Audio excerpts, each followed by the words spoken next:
Hello friends, welcome to action technology YouTube channel. Friends, ಇವತ್ತಿನ ಒಂದು ವಿಡಿಯೋದಲ್ಲಿ ಯಾರಾದರೂ ನಿಮ್ಮನ್ನು ವೆಪನ್ಸಿಂದ ಅಂದರೆ ಸ್ಟಿಕ್ಕಿಂದಾಗಲಿ ಅಥವಾ ಚಾಕಿಂದಾಗಲಿ ಮಚ್ಚಿಂದಾಗಲಿ ನಿಮ್ಮನ್ನು ಅಟ್ಯಾಕ್ ಮಾಡಲಿಕ್ಕೆ ಬಂದರೆ ಯಾವ ರೀತಿ ತಪ್ಪಿಸ್ಕೋಬೇಕಂತ ಕುರಿತು ಒಂದು ವಿಡಿಯೋ ತಿಳಿಸ್ಕೊಡ್ತಾ ಇದ್ದೀನಿ. ಅದಕ್ಕಿಂತ ಮೊದಲು ನಿಮ್ಮ ಚಾನಲ್ ಹೊಸಬರಿದೆ, ಚಾನಲ್ ಸಬ್ಸ್ಕ್ರೈಬ್ ಮಾಡ್ಕೊಳ್ಳಿ, ಪಕ್ಕದಲ್ಲಿ ಬರುವಂಥ ಬೆಲ್ ಐಕನ್ ಕ್ಲಿಕ್ ಮಾಡಿ ಹಾಗೆ ನನ್ನ ಇನ್ಸ್ಟಾ ಐಡಿ ಕೂಡ ಫಾಲೋ ಮಾಡ್ಕೊಂಡು ಅಂತ ಹೇಳ್ತಾ ಬನ್ನಿ ಇತ್ತಿನ ವಿಡಿಯೋಗೆ ಹೋಗೋಣ.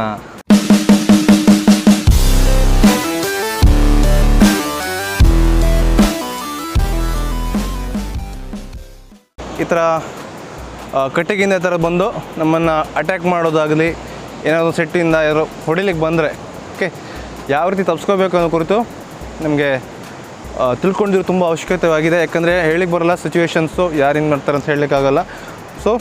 ಸೊ ಇದನ್ನು ನಾವು ವೆಪನ್ಸಿಂದ ಅಟ್ಯಾಕ್ ಮಾಡಲಿಕ್ಕೆ ಬಂದಾಗ ನಾವು ಕೇರ್ಫುಲ್ಲಾಗಿ ಹ್ಯಾಂಡಲ್ ಮಾಡಬೇಕಾಗ್ತದೆ. ಯಾಕಂದರೆ ಏನಾದರೂ ಮಟೀರಿಯಲ್ನ ಹೊಡೆಯುವಾಗ ನಮಗೆ ಫಿಲ್ಮ್ ಥರ 10 ಸಲ ಎತ್ಕೊಂಡ್ಬರ್ಲಿಕ್ಕೆ ಆಗೋದಿಲ್ಲ. ಒಂದು ಹೊಡೆತ ಹೊಡೆದ ಕೂಡಲೇ ಮಲಗಿಬಿಡ್ತಾನೆ ವ್ಯಕ್ತಿ. ಯಾಕಂದರೆ ಅಷ್ಟು ಫೋರ್ಸಿಂದ ಬಂದಿರುತ್ತೆ, ಅದೇ ಲಾಂಗ್ ಡಿಸ್ಟೆನ್ಸಿಂದ ಹೊಡಿತಾರೆ, ಅಷ್ಟು ಫುಲ್ ಶಾರ್ಟಿಂದ ಹೊಡಿತಾರೆ. ಬಟ್ ಕೈನ ಹೊಡೆಯುವಾಗ ಅಷ್ಟು ಪವರ್ಫುಲ್ಲಾಗಿ ಅಂದರೆ ಕಂಪ್ಯಾರಿಟಿವ್ ಡ್ಯಾಮೇಜು ನಮಗೆ ಅಷ್ಟು ಆಗೋಲ್ಲ. ಸೊ ವೆಪನಿಂದ ಮಾಡುವಾಗ ತುಂಬ ಡ್ಯಾಮೇಜ್ ಆಗುತ್ತೆ. ಸೊ ಕೇರ್ಫುಲ್ಲಾಗಿ ನಾವು ವೆಪನ್ಸ್ ಇರುವಾಗ ನಾವು ಹ್ಯಾಂಡಲ್ ಮಾಡಬೇಕಾಗುತ್ತೆ. ಓಕೆ, ಸೊ ಈ ಥರ ನಿಮಗೆ ಬರ್ತಿದ್ದಾನೆ, ನೀವು ನೋಡ್ತಾ ಇದ್ದೀರಾ.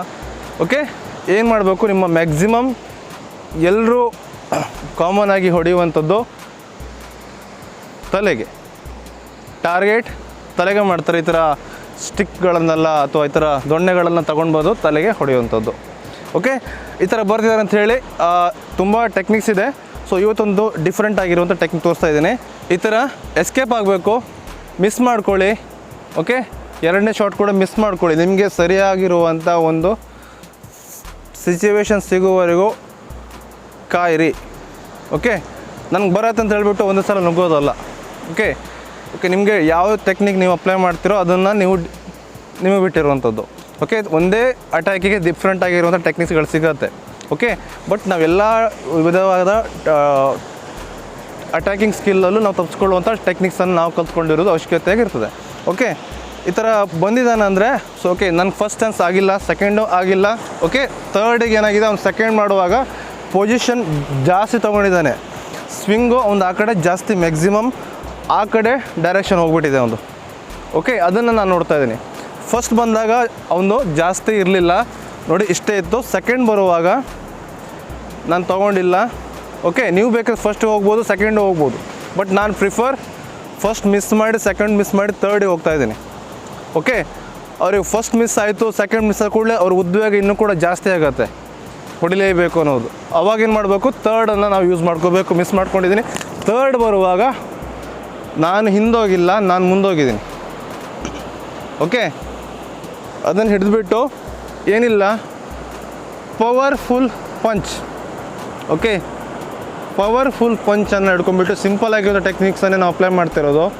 ಸಿಸ್ಟಮ್ ತುಂಬ ಕ್ರಿಟಿಕಲ್ ಆಗಿರುವಂಥದ್ದೆಲ್ಲ ಮಾಡೋದು ಬೇಡ ನಾವು. ಸೊ ಇಲ್ಲಿ ನೋಡಿ, ಇಲ್ಲಿ ಪಕ್ಕೆ ಇದೆ, ಇಲ್ಲಿ ಕೊನೆ ಲಾಸ್ಟ್ ಬೋನ್ ಬರುತ್ತೆ, ಸೆನ್ಸಿಟಿವ್.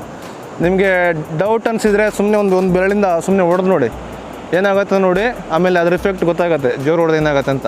ಓಕೆ, ಪವರ್ಫುಲ್ಲಾಗಿ ಪಂಚ್ ದಮ್ ಅಂತ ಹೊಡೀರಿ. ಇಲ್ಲಿ ಹೊಡೆದ ಕೂಡಲೇ ಅಪೋನೆಂಟಿಗೆ ನೋವೇನು ಒಂದು ಸಲ ಸ್ಟಿಕ್ ಬಿಡೋವರೆಗೆ ಹೊಡೀರಿ. ಯಾಕಂದರೆ ಈ ಗ್ರಿಪ್ಪನ್ನು ಬಿಡಿಸ್ಕೊಳ್ಳೋಕ್ಕಾಗಲ್ಲ ಅವನ ಹತ್ರ. ಯಾಕಂದರೆ ಫುಲ್ ಅವನು ಎರಡೂ ಕೈ ಲಾಕ್ ಆಗಿರುತ್ತೆ. ಬೇಕಾದ್ರೆ ಟ್ರೈ ಮಾಡಲಿ, ಅವನು ಎಷ್ಟು ಬೇಕಾದ್ರೆ ಬಿಡಿಸ್ಲಿ, ಟ್ರೈ ಮಾಡಿ. ಹಿಂದೆ ವಾಪಸ್ ಹೇಳಿ, ಹಿಂದಕ್ಕೆ ಬಿಡಿಸ್ಕೊಳ್ಳೋಕ್ಕಾಗಲ್ಲ. ಈ ಗ್ರಿಪ್ಪಿಂದ ಅವನ ಹತ್ರ ಬಿಡಿಸ್ಕೊಳ್ಳೋಕ್ಕಾಗಲ್ಲ.